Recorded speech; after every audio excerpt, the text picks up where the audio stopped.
Hi there. Welcome to Have It All. I am your host and the creator, Anna K. Morris, and I'm thrilled that you're here because if you are here, it means that you're interested in having it all, or maybe you're curious about what I and my guests have to say about having it all. Can we? Do we know what it is that we want? And once we get it, are we wise enough to know that we have it? And are we worthy enough to hold on to it? That's what we'll be exploring on the podcast. I'm so happy you're here, and let's get started. Hi, everybody. Welcome back to the Have It All podcast. We're off to a great start here. I have my husband, Derek Morris. Hello, everyone. Here to share his side of the story. This is part 3 of a 3-part series, obviously, about how we met 12 years ago, actually on Christmas. And we are recording this the day after what I consider like the night that changed my life was December 27th. Our first 2012. Yeah, 2012. Our first real date. You thought our date was the 25th. Did you think that was a date? Well, are we just going to jump right in? Yeah, we're jumping. This is it. Okay, this is it. Do you want me to introduce you? No. Derek has really good hair. I hope you're watching. On our first Please date. stop! Don't embarrass me. But also tell him that he has second take. good hair. The first take, I was misbehaving, and so we only made it in 15 seconds. Sometimes Derek talks like white trash, and I'm a hard no on that. Just to annoy Anna, and it works super well. Yeah. So anyway, I'm behaving. And we're also drinking sparkling water and wine glasses. So if you hear us, this is not part of the white trash look. This is the refined. This is the refined. Not dry January, just like dry life. Because we're a lot nicer when we don't drink. At least I am. That is true. Yeah. Mm-hmm. Anyway, that's a side. That's 100% another conversation. Okay, so let's back up because I've shared with everybody, and I wanted to hear back to see if they wanted you on the podcast, and everybody said 100% yes. So lots of remarks there. Don't tell me if it's 6 people or 200 people. It was only one. It was actually just one. It was my mom. So, she said no. She said no, actually. Are we calling her they then? Because it sounds like multiple people. Yeah. Okay, so here's the deal. We went on Christmas night, and you and I had both... I remember declaring on December 20th, like, I got confused about stuff, which I often do, and got a perfect apartment when I moved to Austin to meet the man of my dreams. Dog backyard with twinkle lights. And around that same time, you were also having something going on in your life. And that's what I wanted you to share about. Sure. And then how everything kind of magically happened on Christmas. So, just like a Hallmark movie, y'all. Just like it. Mm-hmm. So yeah, it was, I guess, the fall of 2012. And I think you shared some of this already, but just a little backstory. You know, I had asked Anna out for 9 years. Oh, I didn't share that. But the way I asked her out was pretty chicken shit, basically. It was like, hey, are you going to be home for Christmas? If you are, maybe I'll see you around. I don't even think it was that much. That's not really asking anybody out. No. I texted Anna. I texted Anna every Christmas to say, hey, he did not text me. It was a Facebook Messenger because you didn't even have my number. Yes, I did. Oh, did you? I don't think it was Facebook Messenger. Anyway, Facebook Messenger. I think I had your number because remember I came to New York and many years ago, and then you brought your boyfriend on our date. That was our first date. Our first date was actually in New York in 2006, and I brought my boyfriend with me. Yeah, and she sat, and then he had a question like, why are you going out with this guy? It sounds like a date. And she said, no, it's not a date. He's a family friend. I thought it was a date. And so like the night before the date, what I thought was the date, she said, is it okay if I bring my boyfriend? This is how I know it was your number because it was all on text message. Oh, fair enough. Okay. And I was like, you got me. Oh God, well, I didn't think you were going to bring your boyfriend on our date, but at this point I didn't think that. I clearly didn't think it was a date. I didn't know we were into jumping straight to threesomes, but okay, you can bring your boyfriend. Actually, when Anna and I got together, and I got the full story, like Sean, who's one of the loveliest human beings you'll ever meet. He's the best. Was actually right on because it was a date. From my perspective, from a dude's perspective, Sean was like, "No, this sounds like a date." So he sure did come with me, and he did come. And then she sat on his lap, and she laughed at everything that he said, and she kicked her legs up and tossed her hair back. Derek, like, with your stories. What? That is exactly. I wish I had a video of it. I was like, "What is happening here?" Yeah. Anyway, so that's how I know I had your number. Okay. Got it. So fast forward, that was 2006. Something yeah. like that. Yeah. So fast forward 2012. All the years in between, every Christmas, hey, are you going to be home? Maybe I'll see you around. In hindsight, it doesn't sound like a very strong proposal. Totally unaware of any of this, by the way, on my end. I just want to point out this was not something. No girl would say, "Ooh, he's asking me out on a date." Now that I think about it, no, I never thought I was blowing you off. I don't even know that I responded. Like it was just a non-issue. Okay, so let's get to the point of it. Okay. So it's 2012. So it's 2012, and I was dating someone. I was dating 10 years younger. I was dating who worked for you. No, she did not work for me. Is this my story or yours? She worked for the same company, but she was in HR. That feels right. Yeah, but not my team's HR, so it's legit. Okay.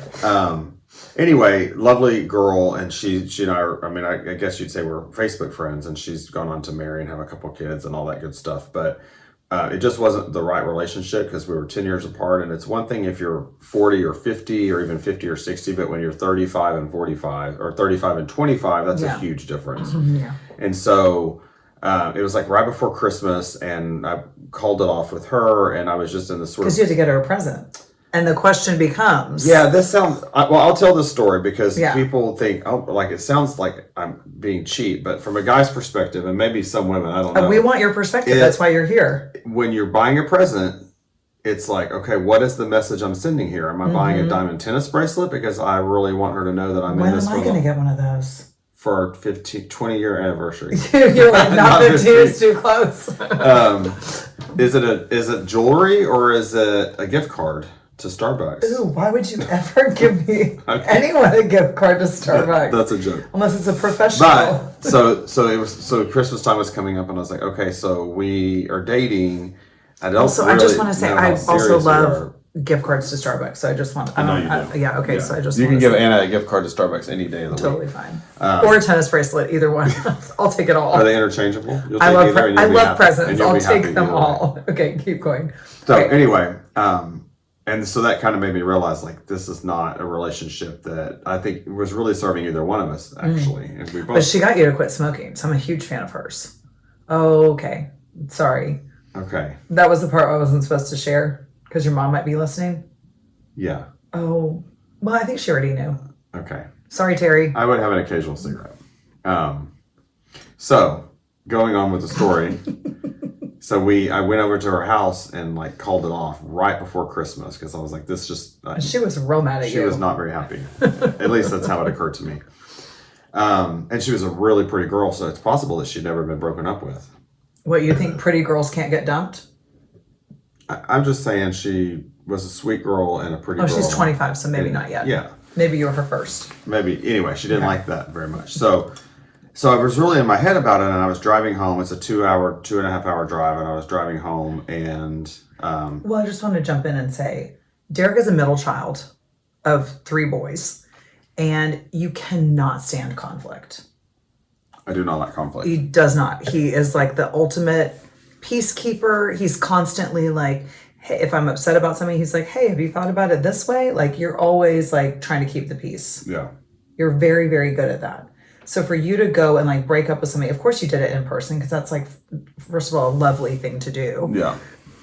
And also must have been really hard for you. It was quite hard. Yeah. So good for you. Like, that's a big deal. Yeah. And then I think I literally maybe drove home and got my bag that was already packed, and I was coming home for Christmas. I was living in Houston at the time, and we're in Temple, so it's 2.5 hours away. And so I had 2.5 hours to drive.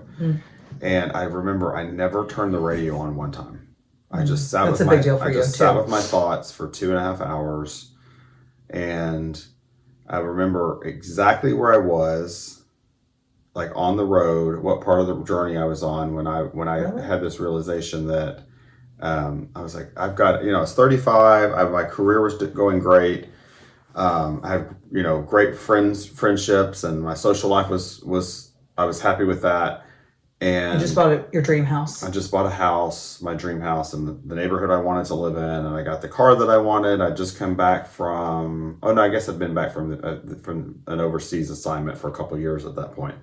Anyway, I was like, but my dating life was just non-existent, or it wasn't really, I wasn't finding the right people.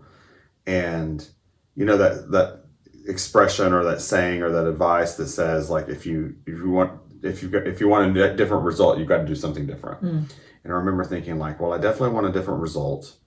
So what is the different thing that I'm going to do? And this voice popped into my head that said, you need to ask out Anna Coppola. And so... I didn't know that was your little voice. Yeah. Oh. Who did you think told me to do that? I don't know. Your dad? Well, my dad's been telling me that since I was like, 7 years old. Your dad takes credit for it, actually. Yeah, my dad's been saying that for forever. Yeah. But so back a little more backstory. Derek and Derek's dad and my mom have known each other since 7th grade, 1960. So how old is that for any overseas listeners that don't have a 7th grade? That would be like 1960. 12? 12, yeah. 12 years old? And so they ran in the same circle. Our families weren't really close, but like we would come out to your family's house every year and bring you a fruitcake. Yeah. And I'm very sorry about that because like food. I don't remember that, but maybe gross. that's because I don't remember things I don't like. Yeah, exactly. So we have known each other, but you were not on my radar. Yeah. So you had the little voice, and then what'd you do? So I don't know exactly when I did it, but I didn't, because I was still a little chicken shit. So I didn't call. I texted and said, hey, that's okay. Would you like to grab a drink? Which is better than saying, maybe I'll see you around sometime. Yeah, that's a big step up. And you knew from Facebook that I was in Austin. Oh, that's because right. of the perfect apartment. So she had just posted this picture of her perfect apartment in Austin. And I had suspected that something was on I used to see pictures of you and Sean, the boyfriend from New York, on Facebook over the years. And then I started seeing pictures of just you. So I knew something was kind of up. And I think it was a trip to Greece with the orange shirt or dress on or something that I remember thinking like, well, she's by herself, it looks like. Just so, a little modest Facebook stalking. And I don't know what year that was. That was that year. That was 2012? And then you moved to Austin. So yeah, it was a combination of that, thinking like, okay, this is the right time. I've got to do something different. She's finally in Austin, so you need to ask her out. And I did. But I was still a little scared, and I was terrified. Like, she actually said yes, and I was like, oh my God. So then, I was going to bring a friend, because somebody that Anna also knew, that didn't know well, but knew of. And I thought, well, this will be fun. We'll do it like we're all just hanging out, because I didn't really know if it was a date. And I also didn't want to be responsible for it being a date and having to carry the conversation and all that, because I was nervous about it. And I remember then I was like, okay, so I'll pick you up. And she goes, I'll meet you there. I was like, okay. So in Texas, you pick up your dates. So I was like, okay. I've been in New York 12 years, so I was not used to being picked up. So I was like, okay, so maybe this isn't a date. She doesn't want me to pick her up. So we meet there, and she got there before I did, and and I walked in, and you met me. You came, got up from your seat at the bar, and you came and met me and gave me a really warm hug. And I remember thinking, that's warmer and more enthusiastic than I would have expected, because even though we've known each other forever, we don't really know each other. Yeah. And last time I saw you were sitting on Sean's lap, so. Poor Sean. So, anyway, so we just kind of hit it off. We sat at the bar, and I remember you were drinking bourbon. Yeah, something like that. Which I thought was really cool. I didn't really drink a lot of bourbon at the time, but I remember thinking this girl drinks bourbon? Yeah. And I now don't think that's so cool, no, but right. at the time, this was back in the day. I had spent a lot of time with my family, and I'm sure that I was jumping into a bottle of liquor. So anyway, the rest is sort of history. We had a great conversation. We talked about yoga. I didn't. Yeah, it sounds like you were into yoga. You were not into yoga. I was not into yoga. So here's the thing, But I was interested in what you were passionate about, because there was a passion behind it that, how could I not be interested in hearing about you talking about something you're passionate about? Yeah, and doesn't mean that I'm going to run out and do yoga. No, still don't. You're not. But you weren't well, I'm in pharmaceutical sales and I don't really like it, but I make good money. That's not the conversation we had, because that wouldn't be very interesting to me. Right. So it was that sort of thing where we didn't actually have a lot of commonality that we bonded over, but we bonded over. We actually don't. We bonded over, each other's passions and, what you're interested in, and just really getting to know each other. I remember for me on that first date, because also did not know it was a date, I remember feeling like me. I didn't feel like I had to say something smart or be funny or genuine or anything like that. It just felt like super relaxed and super me and so curious about your life. And when I heard you say that you lived in England and that you traveled to, I think, Switzerland and Germany on that trip, that hiking trip, Switzerland, that you took a trip to Switzerland by yourself because you couldn't find anybody who wanted to go, and so you went alone. Yeah. That was it for me. That was actually when I knew there was something here, because I knew I wanted to be with somebody that had a sense of adventure and wasn't afraid to do things on their own. Because I really love freedom and autonomy. And part of what relationships had always felt like to me was prison. Yeah. And I was like, oh, like that. So something about that, it was that story that I was like, hey, so what are you doing the next couple of days? And then you were supposed to go back to Houston. Yeah. And I was dating somebody, guys. Like, I was not on the market, you know? I mean, I had been trying to end the relationship, but it hadn't been somebody working. in New York. Yeah. But you just moved to Austin, so. Yeah, and it hadn't been working. I'd been trying to end it, but it wasn't ending well, and I ended it officially on the 26th. And then we went out on the 27th. So credit to you, Anna, for knowing, like, I don't know how I would have asked you to, like, hang out again, because I couldn't tell. Like, I remember sitting at the bar and I was like turned like this the whole time. Now when you tell the story, you act like I did not think he was interested in me. Yeah, I had literally no idea. I literally was turned to you the whole time, not sitting in your lap, but I was like so engaged, because you're sitting at the bar top or the bar, and so you're sitting side by side, and so I remember being turned so we were in a conversation.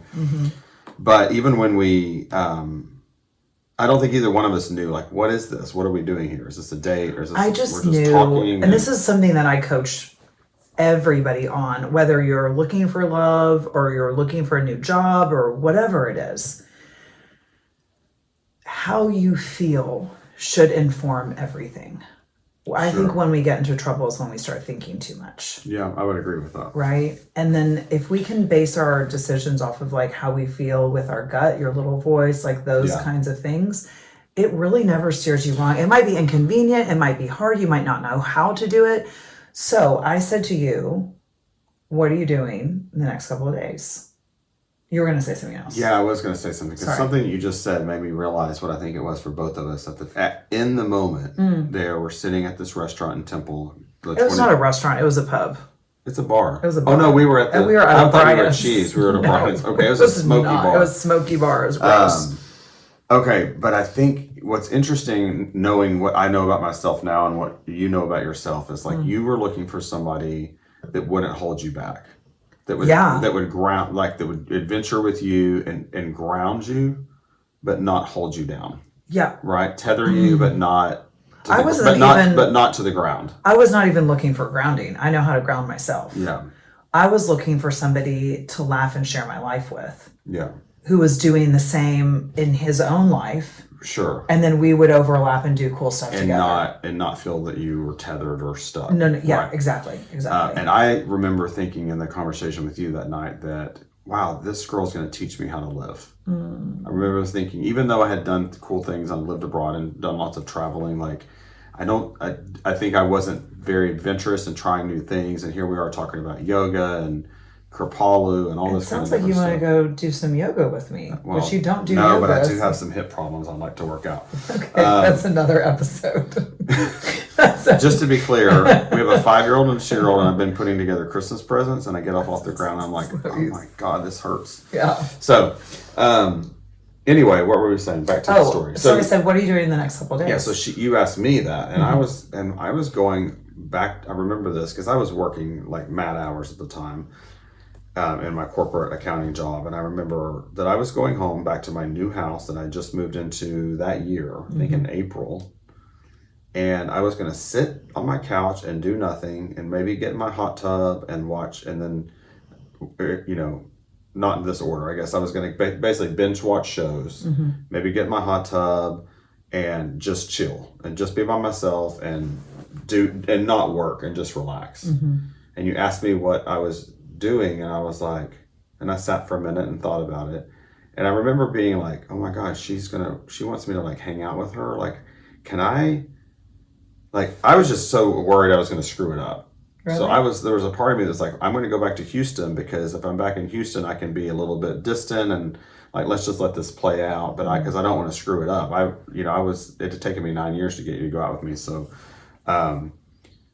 but what my answer was, I don't really have that much going on. So yeah, I can stick around. So talk about the universe like providing things exactly the way they were supposed to be. At the time of all of this happening, I had spent Christmas morning in the emergency vet office with my mom, thinking that we were going to have to put her dog down. So I was not supposed to still be in town. You were supposed to go back to Austin. I was supposed to go back to your perfect Austin. apartment. And start my life there and have my business and meet somebody in my perfect apartment and all that jazz. And I just remember thinking like, well, I'm going to stay because I'm back in Texas and I can be there for my mom. And this is a really hard time for her and she's not really in the clear yet. And so I'm going to hang out for a few more days. My sister was going back home to Vermont the next day. And I was like, I'll stick around for a few more days with my mom. So on the 26th, I end my relationship officially with somebody who is lovely, and I wish him nothing but the best, but it was not the right fit for us, obviously.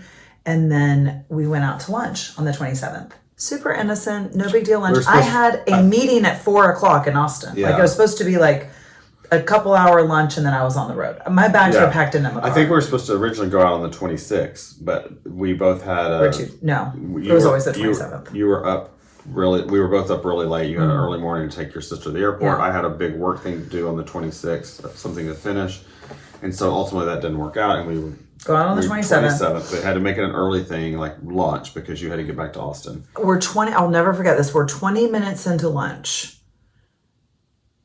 And I asked him, hey, what are you doing the rest of the afternoon? And he was like, And the same thing popped into my head, like, oh my God, I don't think that I'm cool enough to sustain more than a 1 hour date. So what am I supposed to say to this? Yeah, but the good news is you're not.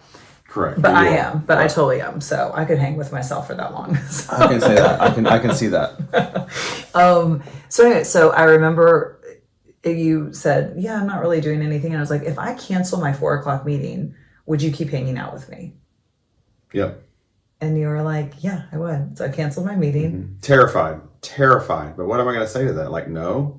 And then we had a 12-hour date. Yeah. And we went to see your grandmother, who I hadn't seen her grandmother had happy hour every day at 4 p.m. with gin and tonics. 4:30. I'm so sorry. 4:30. Details. And we went to the happy hour. Yeah. And I had not seen your grandmother since I was a little kid. Yeah, she's the best. Yeah, she was the best. Yeah. And so that was really fun to be at her house. And it was just a really surreal moment, because I was like, I know her, but I didn't really remember her, but I knew, you know what I mean? Like I knew that I really liked her, but I didn't know her because there's so many years had passed from seeing her and spending time with her. And same with your mom. I remember thinking that I knew your mom, and I always thought your mom was so beautiful, as I thought you were, obviously, but I didn't really know her that well. But I knew her well enough to know that when I saw your mom for the first time in a long time, I gave her a big hug, and I'll always remember that. Why are you getting emotional? I don't know. If you did know. I just remember that moment, and I remember I don't know. I just feel like I remember, I think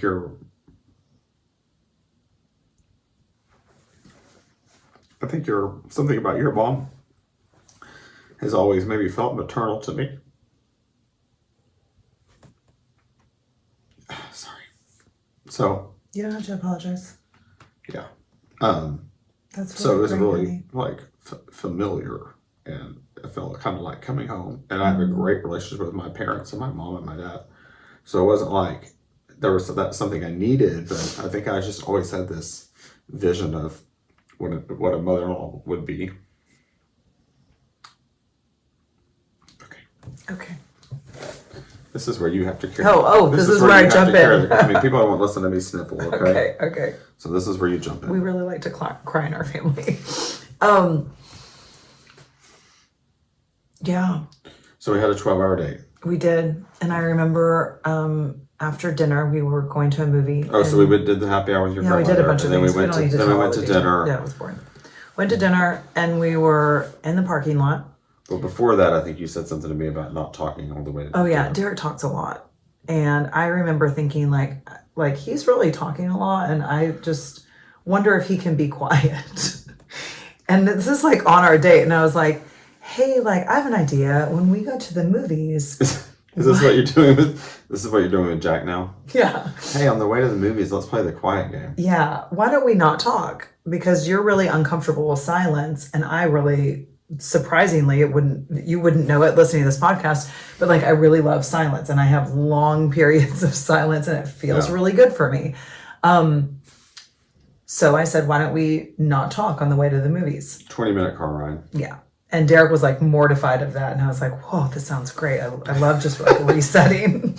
And so as he's like reversing the car, I'm getting my seatbelt on. He throws it back in park and launches over into my seat and literally gives me the best kiss of my life.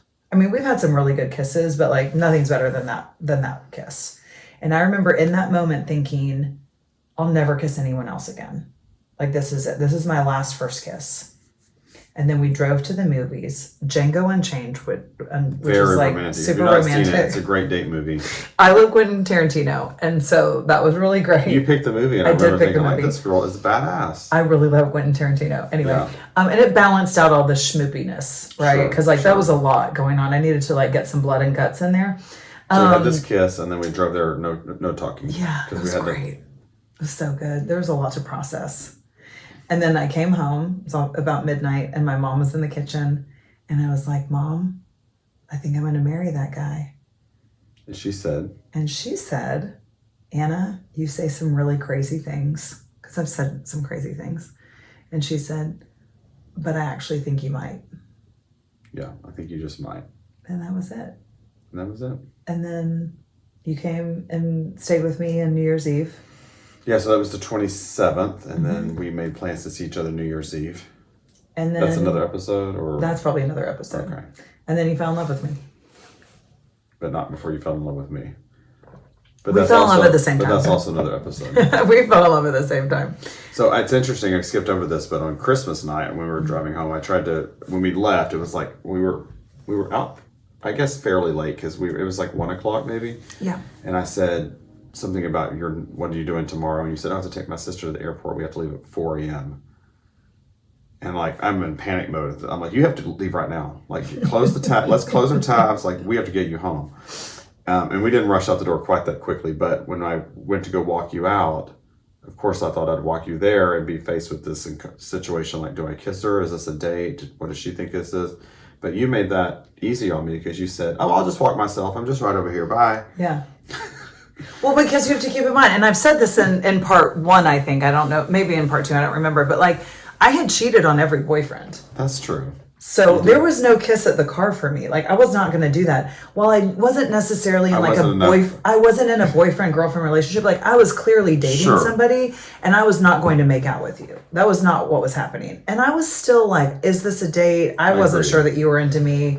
Like, the next date was lunch. Like, let's take it easy. But I did call one of But I knew that I needed to like be straight about things and like end a relationship before I really I didn't realize that. I thought you just were, a little buttoned up. Like, no, I really like, I was like, no, I need to go. And this was nice, but I mean, it honestly, I wasn't like putting you off. I had no idea. And it was windy, and I hate the wind. that is true. You do hate the wind. It was super windy. Well, I circled back to that and I because couldn't stand that's it. when I called one of my very best friends and said, and on the way home, and I said, I'm gonna marry her someday. So for me, it was Christmas night. For you, it was the 27th. Yeah. So I guess I did fall in love first. Yeah. I guess you did. Yeah. Oh, you've never admitted that. Well, you knew it was Christmas night. Yeah, I did. So you did know that. Yeah. Okay. So let's put a bow on this. I love something that you say that's always really shocking to me because I don't occur to myself like easy. But you have said time and time again, what about being married to me? It's the easiest thing I've ever done. Can you say more about that? I think you're not easy. And I'm not easy. But I think that, I know that I know you, and I would say I know you better than you know yourself. Correct. I would say that too. So there's some crazy around here sometimes, y'all. But I'm like, I know exactly like what's at the root of it. And it helps that we've both done a lot of personal development work. Yeah. So we really know each other's insecurities and all the little buttons that we have. And we didn't just start out like this. We know all the things that like when something is happening, we know about each other what's underneath that. Mm-hmm. And so it is easy because like I don't have to wade through what's going on here.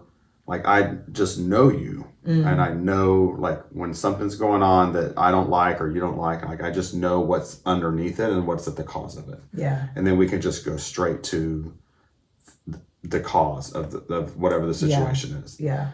And most people can't do that. Yeah. And like that's what I want for everyone. Yeah. I want everyone to be in a relationship that they can do that they can know their partner so intimately that they can help their partner like work through stuff because they just they see things that their partner doesn't even see. But you've got to be.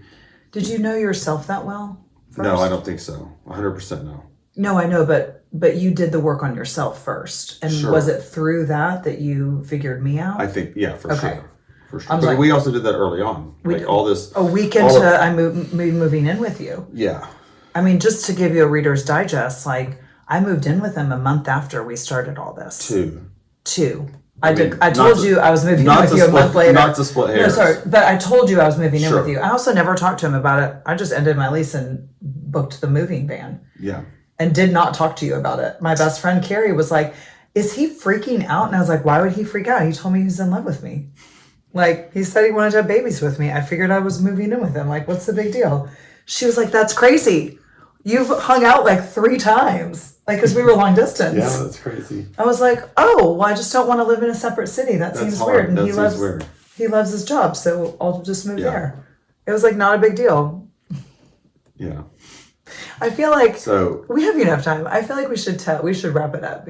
Not wrap it up, but like we should tell the next part of the New Year's Eve about like at New Year's Eve, at the bar at South Congress Cafe. Oh, sure. That really gives context to what we're talking about. Yeah.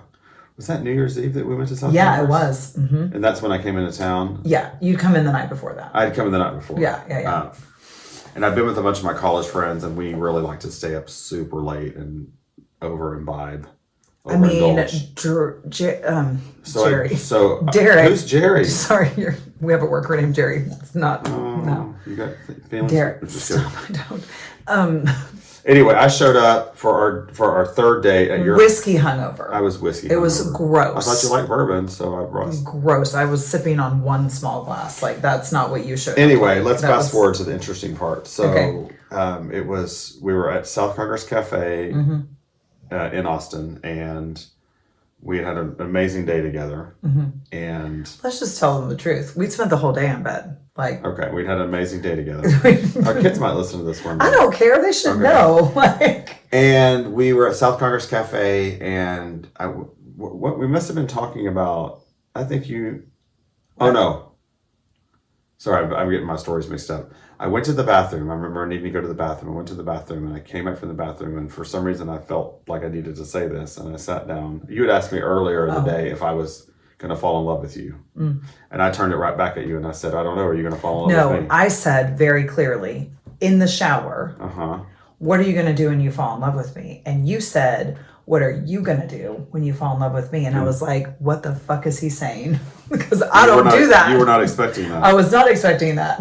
that. Fast forward a few hours, we're at dinner and I came back from the bathroom and I said, you need to know something. I said, I'm not falling in love with you. I'm already in love with you. and I want to get married and have kids, and I'm terrified because I don't think you want to do those things. And if you don't want to do those things, tell me right now before you break my heart. That's what I said. And you took like the longest pause. And I said, ever. I mean, in the history of the world, this is the longest pause ever. She said, first she said, I don't want to do those things. I don't want to do those things. With this really long dramatic pause. And if you know Anna, like there's probably a little showmanship here. I don't want to do those things with anyone else but you. Mm-hmm. But I also meant that. I know you did. Because you also put that pause in there for dramatic effect. Because I knew I was going to tell that story for the rest of my life. Yeah. That's you're damn right I did. I'm a storyteller. 100% I did that on purpose. Okay. Because here's the thing. I didn't want to get married and I didn't want to have kids. That's true. All true. So that was true. And I was like, well, shit, if that's what you want to do, that sounds great. But it's only because it's you. Yeah. I wasn't like looking to get married. I was not looking to have a kid. Like I'm still wondering about these kids. Like they're really great also. But some days we're like, ooh. Yeah. This is your fault, Derek. Yeah. Yeah, and I say all of this, and I wanted you to be on the show today because it is actually easy. And we have hit really rough patches, which like I'm going to have you on and we're going to talk about another time. Okay. But just to set the stage, about a year and a half ago, like it was really bad. Yeah.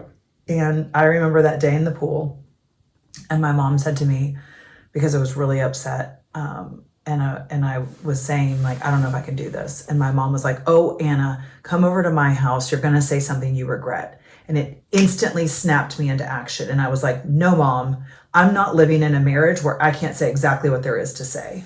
Yeah. And I walked outside and I was like, I don't want to be married to you. I actually have no idea how to do this. And what I realized when I said that, I had to really take a look. And the question was this: do I want to be married to you? And the answer is always yes. It's always been yes.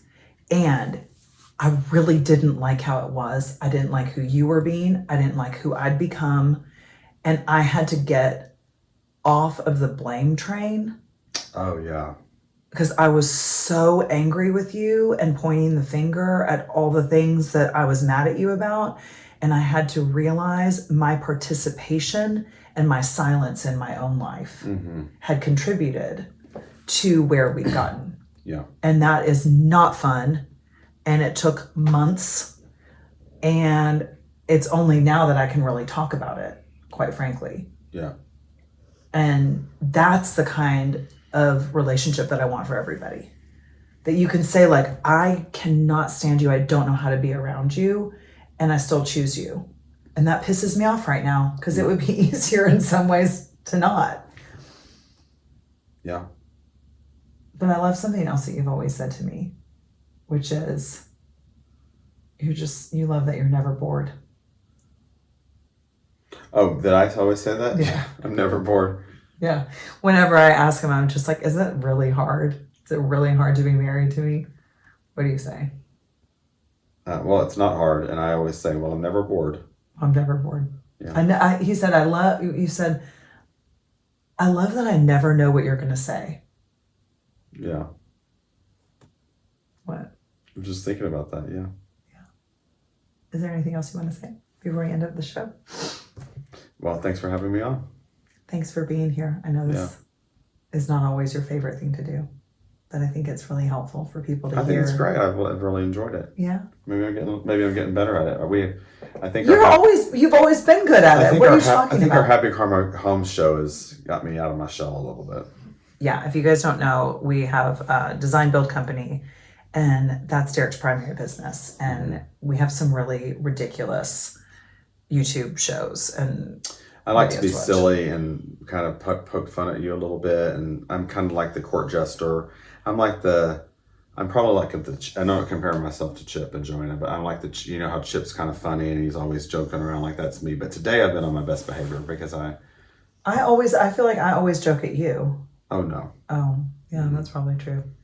It's a little bit of people both. watch that show for me. Oh, do they? Also, it's not a show. It's a YouTube It's channel not that a we show. occasionally put videos Yeah, on. I mean, there's like 8 videos.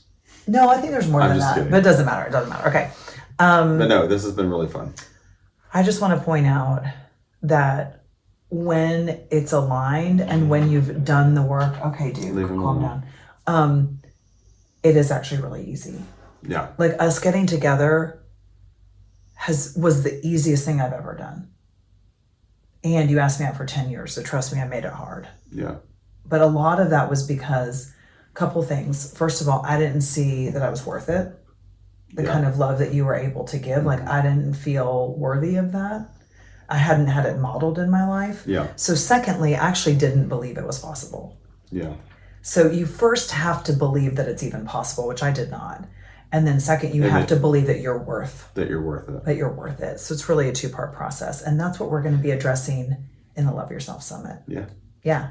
So I hope you'll join us. It's January 14th, 15th, and 16th.